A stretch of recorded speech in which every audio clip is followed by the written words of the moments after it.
आज जो हम लोग का टॉपिक है क्लास 10 का बायोलॉजी चैप्टर 3 ट्रांसपोर्टेशन। इसमें जो हमारा आज का टॉपिक भी है जंतुओं में परिवहन। अभी तक जो हम पौधे में परिवहन कर रहे थे, पौधे में परिवहन देखे थे, एक कोशिकीय पौधे था, बहुकोशिकीय पौधे था, उसको हम लोग समाप्त कर लिए हैं। आज देखते हैं जंतु में परिवहन कैसे होता है। कहता है जंतु में जो परिवहन होता है यानी इसमें कई अंग पाया जाता है और कई अंग मिलाकर क्या करता है, एक परिवहन तंत्र का निर्माण करता है और ये खास करके उच्च श्रेणी के जो जंतु होता है। अब बोल रहे हैं परिवहन क्या होता है जंतु में परिवहन, तो इसमें परिवहन होता है गैस में मुख्य रूप से हो जाता है ऑक्सीजन, कार्बन डाइऑक्साइड। इसके अलावा हमारे शरीर में पोषक तत्व होता है, हार्मोन होता है, बहुत सारे उत्सर्जी पदार्थ होता है और उपापचयी क्रियाओं के फलस्वरूप जो कुछ पदार्थ बनता है, इस सब पदार्थों का क्या होता है, परिवहन। अब देखिए ये हो गया मुख्य रूप से ये क्या बोल रहे हैं, जो परिवहन होता है हमारे शरीर में, ये परिवहन के लिए जो पदार्थ है वो पदार्थ है। एक बार देख लेते फिर से, गैस में ऑक्सीजन और कार्बन डाइऑक्साइड, पोषक पदार्थ हो गया, हार्मोन्स हो गया, बहुत सारे उत्सर्जी पदार्थ होता है और उपापचयी क्रियाओं के फलस्वरूप जो बनने वाले पदार्थ होते हैं। अब देखते हैं जो हमारे शरीर में परिवहन तंत्र होता है, तो परिवहन तंत्र बनता किस किस से है। तो परिवहन तंत्र में तीन मुख्य रूप से अंग कार्य करता है, तीन घटक होता है। पहला जो घटक है उसको हम लोग कहते हैं रक्त या रुधिर, अंग्रेजी हो गया ब्लड। दूसरा जो घटक है ये है हृदय, जिसको हम लोग हार्ट बोलते हैं। और तीसरा इसका जो घटक है रुधिर या रक्त वाहिनियां, जिसमें धमनी आ जाएगा, शिरा आ जाएगा, ये मिलाकर रक्त वाहिनियां का निर्माण करेगा। और ये तीनों संरचना और ये जो तीनों घटक है इसी को मिलाकर हम लोग क्या बोलेंगे, रक्त परिवहन तंत्र। अब देखिए अब तीनों का अलग अलग कार्य देखेंगे, तीनों का अलग अलग फंक्शन देखेंगे। रक्त क्या है, हृदय पढ़ेंगे और रुधिर या रक्त वाहिनियां पढ़ेंगे। इस तरह से हमारा ये चैप्टर जो हो जाएगा समाप्त हो जाएगा। तो आइए सबसे पहले देखते हैं ब्लड के बारे में। देखिए ब्लड के बारे में हम लोग जानेंगे तो ब्लड है क्या।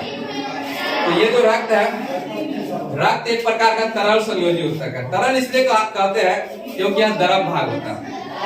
इसको तरल संयोजी ऊतक इसलिए कहा जाता है क्योंकि जब हमारे शरीर में बहता है तो बहने के दौरान, प्रवाह के दौरान शरीर के विभिन्न ऊतकों को आपस में क्या करता है, जोड़ने का काम करता है। और इसी जोड़ने के कारण रक्त को क्या कहते हैं, संयोजी ऊतक, तरल संयोजी ऊतक। संयोजी का मतलब जोड़ने वाला, इसलिए इसको तरल संयोजी ऊतक कहा जाता है। ठीक है, आगे हम लोग देखते हैं रक्त का जो होता है यह एक प्रकार का क्षारीय द्रव होता है। यानी रक्त जो होता है क्षारीय प्रकृति का होता है। इसका पीएच मान कितना होता है, 7.4। एक चीज और जानते हैं जो अपने क्लास 10 के हिसाब से नहीं है, आगे हम लोग पढ़ेंगे, लेकिन थोड़ा सा हम लोग इसकी चर्चा कर लेंगे। जो पुरुष में ब्लड की मात्रा होता है और जो स्त्री में ब्लड की मात्रा होता है, यानी स्त्री में ब्लड पुरुष की अपेक्षा आधा लीटर कम। इतना बात आप लोग को याद रखना है।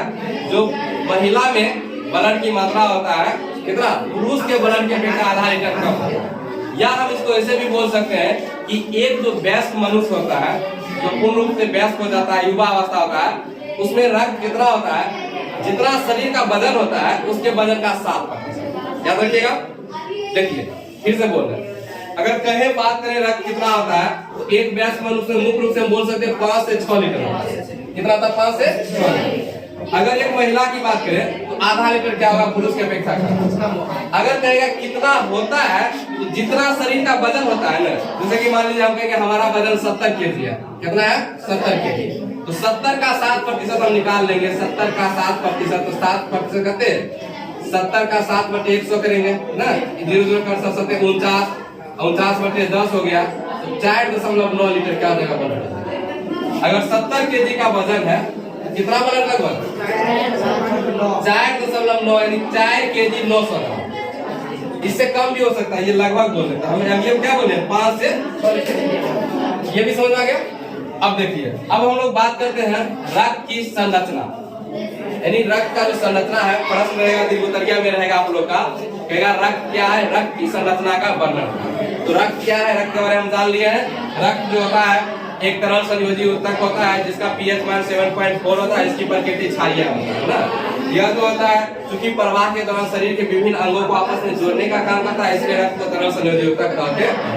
अब आगे आते हैं रक्त की संरचना। तो देखिए ये जो रक्त की संरचना है ये 2 घटकों से मिलकर बना होता है। कितने घटकों से, 2 घटकों। पहला जो भाग है तरल भाग, तरल भाग और दूसरा जो भाग है ठोस भाग। जो तरल भाग होता है रक्त का, इसको हम लोग क्या कहते हैं, प्लाज्मा कहते हैं। और जो ठोस भाग होता है इसको हम लोग क्या कहते हैं, रक्त कणिकाएं या रुधिराणु कहते हैं। रक्त कणिकाएं या अब देखिए कह रहा है ये जो प्लाज्मा होता है तो हमारे शरीर का जितना रक्त होता है उस रक्त के करीब आयतन का 55% ये प्लाज्मा अकेले होता है। और शेष भाग कितना बच गया, 45%। और ये जो 45% भाग होता है ये ठोस भाग होता है। अभी इसको हम लोग साइड रखते हैं। आइए पहले प्लाज्मा के बारे में जानते हैं। प्लाज्मा क्या होता है तो देखिए ये हल्के पीले रंग का जो चिपचिपा पदार्थ, पीले रंग का चिपचिपा पदार्थ होता है। ये जो होता है कहता है प्लाज्मा जो होता है, अगर ये प्लाज्मा की संरचना की बात करें तो इसमें जो प्लाज्मा में 90% क्या पाया जाएगा, जल पाया जाएगा। 90% क्या पाया जाएगा, जल पाया जाएगा। 7% जो है इसमें प्रोटीन पाया जाएगा।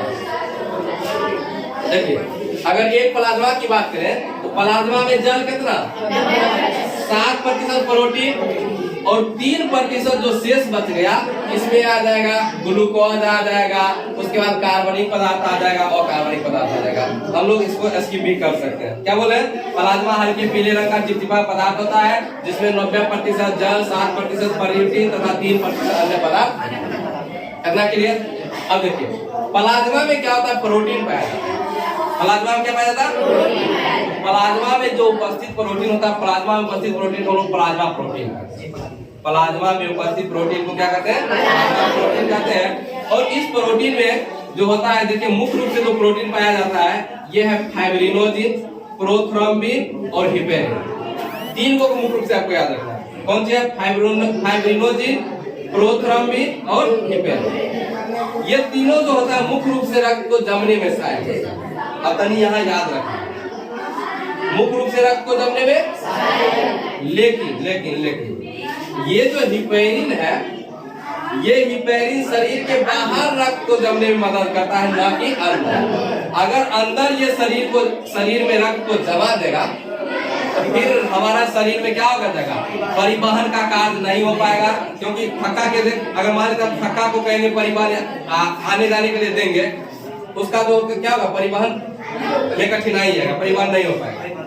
तो इसलिए ये शरीर के अंदर जो है हिपेरिन रक्त को जमने नहीं देगा। यहाँ से आप लोग याद रखना होगा ऐसा कौन सा पदार्थ है या कौन सा प्रोटीन है जो शरीर के अंदर रक्त को जमने नहीं देता है, हिपेरिन। लेकिन ये बाहर जो है रक्त जैसे घाव हो जाता है या कट जाता है, तो कटने के बाद जो ब्लड निकलता है तो देखते हैं कुछ देर के बाद वो क्या होता है, ब्लड रुक जाता है।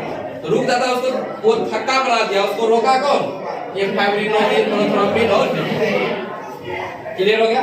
अब देखिए कहता हिपेरिन जो होता है शरीर के अंदर रक्त को जमने से रोकता है, ये भी देख रहे हैं। अब प्लाज्मा में क्या बोल रहे हैं, इससे ज्यादा कुछ नहीं, थोड़ा सा और याद रखना है। कहता रक्त जमने की क्रिया में जो प्लाज्मा से फाइब्रिनोजिन पदार्थ है ये क्या होता है, अलग होता है। रक्त जमने की क्रिया में प्लाज्मा से क्या निकल गया, फाइब्रिनोजिन। जब फाइब्रिनोजिन निकल जाएगा तब जो शेष प्लाज्मा बचेगा इसको हम क्या कहेंगे, याद रहेगा। सिर्फ किसे कहते हैं, रक्त जमने की क्रिया में प्लाज्मा से फाइब्रिनोजिन जब निकल जाता है तब प्लाज्मा का शेष भाग। तो प्लाज्मा के लिए अगर मान लीजिए हमको लिखना होगा, कैसे लिखेंगे, देखिए एक बार हम बोलते हैं। प्लाज्मा जो होता है यह पूरे आयतन का, रक्त के आयतन का 55% होता है। यह हल्के पीले रंग का चिपचिपा पदार्थ होता है जिसमें 90% जल, 7% यूरिया प्रोटीन तथा 3% अन्य पदार्थ होते हैं। इसके बाद बात करेंगे प्लाज्मा में जो होता है उपस्थित प्रोटीन को प्लाज्मा प्रोटीन कहते हैं। इसमें 3 प्रमुख जो प्रोटीन पाए जाते हैं, फाइब्रिनोजिन, प्रोथ्रोम्बिन तथा हिपेरिन। ये रक्त के थक्का बनने में सहायक होते हैं। लेकिन हिपेरिन एक ऐसा पदार्थ है जो शरीर के अंदर रक्त को जमने से रोकता है। उसके बाद हम लोग चर्चा किए हैं प्लाज्मा रक्त जमने की क्रिया में जब प्लाज्मा से क्या अलग हो जाता है, फाइब्रिनोजिन अलग हो जाता है, तब प्लाज्मा का शेष भाग अथवा तक किसी को दिक्कत नहीं। आगे आते हैं हम लोग, देखिए बात करते हैं ठोस भाग जो होता है। देखिए जब इधर 55% हो गया तो बचा कितना, 45% भाग जो होता है ठोस होता है, इसको हम लोग रक्त कणिकाएं कहते हैं। अब रक्त कणिकाएं के 3 घटक होते हैं, 3 संरचनाओं से मिलकर बना होता है। 3 संरचनाओं से मिलकर बना होता है। पहला लाल रक्त कणिकाएं, आरबीसी, रेड ब्लड सेल्स ना, इसको हम लोग इरेथ्रोसाइट्स भी बोलते हैं, इरेथ्रोसाइट। दूसरा जो है श्वेत रक्त कणिकाएं, डब्ल्यूबीसी, व्हाइट ब्लड सेल्स। और तीसरा जो होता है प्लेटलेट्स, इसको हम लोग बिंबाणु या थ्रोम्बोसाइट्स बोलते हैं। इसको हम लोग क्या बोलते हैं? तो रक्त कणिकाएं कितने प्रकार की? 3 आरबीसी, डब्ल्यूबीसी और प्लेटलेट। आरबीसी, डब्ल्यूबीसी और प्लेटलेट। अब देखिए तीनों का हम लोग संरचना देखते हैं, तीनों का कार्य देखते हैं। कहता है आरबीसी जो होता है हमारे शरीर में, इसका निर्माण अस्थि मज्जा बोन मैरो में होता है। याद रखिएगा, लाल रक्त का निर्माण हमारे शरीर के अस्थि मज्जा या बोन मैरो में होता है। लेकिन जब भ्रूण होता है, भ्रूण समझते हैं? भ्रूण नहीं समझते? देखिए एगो बच्चा क्या होता है, जब जन्म लेगा तो उसको हम लोग शिशु कहेंगे। बच्चा के जन्म के तुरंत बाद शिशु कहेंगे। लेकिन वही बच्चा जब गर्भ के अंदर पल रहा होता तब उसको हम लोग क्या कहते हैं? भ्रूण। भ्रूण समझ रहा है? जो बच्चा माता के गर्भ के अंदर पल रहा है उसको क्या कहते हैं? भ्रूण। तो भ्रूण में जो इसका निर्माण होता है इसको हम भ्रूण बोलेंगे, चाहे नहीं बोलेंगे। क्या बोलेंगे? भ्रूण। भ्रूण में जो इसका निर्माण होता है, एक यकृत जिसको लीवर कहते हैं और एस्पिलिन जिसको प्लीहा कहते हैं, उसमें निर्माण होता है। लेकिन अगर कहेगा मुख्य रूप से रक्त का निर्माण कहाँ होता है तो अस्थि मज्जा। भ्रूण में कहाँ होता है? यकृत और याद। लाल रक्त का जो जीवन काल होता है 20 से 120 दिन होता है, यानी 20 से 120 दिन के बाद ये स्वतः क्या हो जाएगा? रक्त। अब इसे थोड़ा सा आगे बढ़ते हैं, इतना तक याद रहेगा। अब देखिए रक्त में एक विशेष प्रकार का प्रोटीन बनक हीमोग्लोबिन है। प्रोटीन बनना क्या पाया जाएगा? लाल रक्त का। और इसी के कारण जो होता है इसका रंग क्या होता है? लाल होता है। देखिए हीमोग्लोबिन 2 शब्द से मिलकर बनाता है, एक हीम और एक ग्लोबिन। हीम जो होता है, हीम के कारण रक्त लाल होता है। और ग्लोबिन जो होता है, ग्लोबिन का क्षमता ऐसा होता है, यानी ग्लोबिन के कारण रक्त लाल रक्त कोशिका में गैसों को आपस में जोड़ने का क्षमता होता है, बांधने की क्षमता होता है। इसी कारण जो होता है हीमोग्लोबिन को हम लोग ऐसे भी बोल सकते हैं गैसों का परिवहन भी करता है, या लाल रक्त कोशिका जो होता है इसी हीमोग्लोबिन के कारण क्या करता है? गैसों का परिवहन। एक चीज और देखते हैं, आगे इसको हम थोड़ा सा और देखेंगे। कहता है लाल रक्त कोशिका होता है तो जितना भी स्तनधारी है, बच्चे को दूध पिलाने वाले जंतु है, स्तनधारियों के लाल रक्त कणिका में आरबीसी में केंद्रक नहीं है। अब बाद में एक ऊंट ऐसा जंतु है, लामा ऐसा जंतु है जिसके रक्त में आरबीसी में केंद्रक पाया है। कितना याद रखिएगा।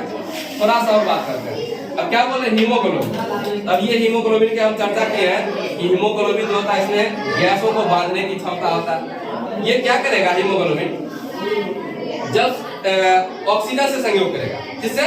ऑक्सीजन से। और ऑक्सीजन से संयोग करके ये बना लेगा कार्बोऑक्सी हीमोग्लोबिन, जिसको हम लोग श्वसन चक्र में पढ़ा है। ऑक्सीजन जब हीमोग्लोबिन से संयोग करेगा तो ऑक्सी हीमोग्लोबिन, जिसको क्या करेगा? रक्त पूरे शरीर में कोशिका तक पहुंचा देगा। इधर से ले जाके कहाँ ले जाएगा? कोशिका। और कोशिका में बताए थे श्वसन होता है माइटोकॉन्ड्रिया में ना, वहाँ कोशिका में जाके ये हीमोग्लोबिन ऑक्सी हीमोग्लोबिन होता है, वो पुनः जाके टूट जाता है। ये ऑक्सी हीमोग्लोबिन टूटेगा किसमें? ये जो ऑक्सी हीमोग्लोबिन है ये टूटेगा ऑक्सीजन और हीमोग्लोबिन। किसमें टूटेगा? ऑक्सी हीमोग्लोबिन कोशिकाओं में जाके टूट जाएगा, ऑक्सीजन और हीमोग्लोबिन में। ये जो ऑक्सीजन होता है कोशिका द्वारा उपयोग किया जाएगा श्वसन में, और हीमोग्लोबिन जो पुनः क्या करेगा? उधर से जब शरीर से लौटेगा तो वो लौटेगा कार्बन डाइऑक्साइड को लेकर। श्वसन में कार्बन डाइऑक्साइड मुक्त होता है ना, तो कार्बन डाइऑक्साइड को लेकर लौटेगा, और लौटेगा कहाँ? फेफड़ा। अब फिर आएगा अब कार्बन, देखिए हीमोग्लोबिन अब किसके साथ सहयोग किया? कार्बन डाइऑक्साइड के साथ, और ये बनाया था कार्बोऑक्सी हीमोग्लोबिन। याद है? कार्बोऑक्सी हीमोग्लोबिन याद है ना? कार्बन डाइऑक्साइड ऑक्सीजन से सहयोग करके कार्बोऑक्सीजन। अब ये किधर से आ रहा है? शरीर से आया फेफड़ा में। शरीर से कहाँ आया? अब फेफड़ा में बताए थे फिर हवा शुद्ध होता है, शुद्ध होगा। अब ये जो अशुद्ध कौन है? कार्बोऑक्सी हीमोग्लोबिन है। फिर फेफड़ा में आने के बाद ये टूटेगा। टूटेगा किसमें? तो ये बनाएगा फिर कार्बन डाइऑक्साइड और हीमोग्लोबिन। ये कार्बन डाइऑक्साइड जो होगा इसको फिर फेफड़ा से श्वसन द्वारा बाहर निकाल देंगे, और ये जो हीमोग्लोबिन है फिर रक्त के माध्यम से पूरा शरीर में क्या करेगा? फैलाएगा।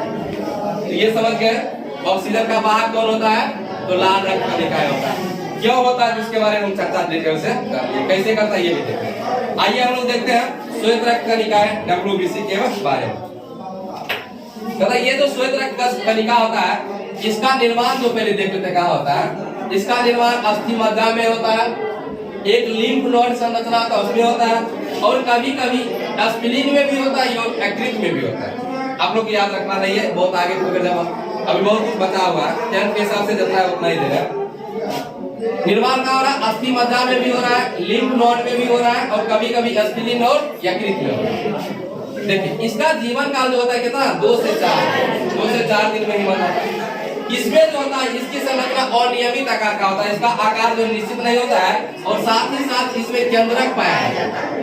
याद रखिएगा, ऐसा कौन सा रक्त कनिकाएं है जिनमें केंद्रक पाया जाता है?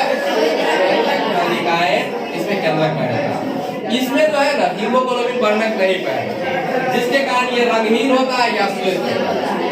याद रखिएगा, हीमोग्लोबिन नामक रंजक नहीं पाया जाता, जिसके कारण ये रंगहीन या श्वेत। अब इसका काम क्या होता है? श्वेत रक्त कनिका है, तो ये श्वेत रक्त कनिका में भी बहुत सारे कण पाए जाते हैं, जिसको हम लोग आगे चर्चा करेंगे अपने क्लास के हिसाब से, इनफ नहीं है। तो ये क्या करता है? हमारे शरीर में रोग से लड़ने के लिए प्रतिरक्षा तंत्र का क्या करता है? निर्माण करता है। जैसे हम कोई बीमारी से तुरंत रिकवर हो जाते हैं, ठीक होते हैं, तो ठीक करने का काम कौन करता है? यही WBC। देखते हैं कोई बीमार पड़ता है, बीमार करने के बाद, बीमारी के बाद जब हम डॉक्टर के पास जाते हैं तो ब्लड जांच करवाया जाता है। जांच क्यों करवाया जाता है? यही पता लगाया जाता है कि आखिर बीमारी का कारण क्या है, WBC में कमी है या इसकी मात्रा में क्या बढ़ ज्यादा गया है, जिसके कारण हम ठीक नहीं हो पा रहे हैं। तो इसी हम लोग WBC की काउंट करते हैं, अगर कमी होता है तो इसको बढ़ाने का काम किया जाता है। ठीक है, तो प्रतिरक्षा तंत्र का निर्माण देख लिए। अब हम लोग बात करते हैं, बस इसके बारे में ज्यादा कुछ नहीं जानना है। ये जो प्लेटलेट्स होता है, इसको हम लोग थ्रोम्बोसाइट या विमाणु कहते हैं।